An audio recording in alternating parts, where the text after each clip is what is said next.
गणेशोत्सव व संत गजानन महाराज पुण्यस्मरण दिनानिमित्त शिवसेनेच्या वतीने आमदार शहाजीबापू पाटील यांच्या मार्गदर्शनाखाली आयोजित केलेल्या सांगोला विधानसभा मतदारसंघातील महिलांच्या भजन स्पर्धेला उत्स्फूर्त प्रतिसाद मिळाला.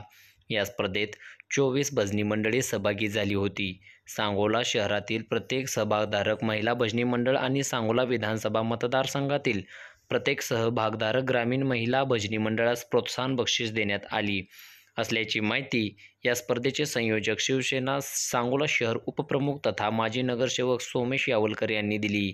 शिवसेनेच्या वतीने गणेशोत्सव व संत गजानन महाराज पुण्यस्मरण दिनानिमित्त आमदार शहाजीबापू पाटील यांच्या मार्गदर्शनाखाली सांगोला विधानसभा मतदारसंघातील महिलांसाठी 9 सप्टेंबर रोजी भव्य भजन स्पर्धेचे आयोजन करण्यात आले होते. याच पार्श्वभूमीवर आज शहाजीबापू पाटील यांनी देखील या भजनी मंडळास आवर्जून भेट दिली आहे.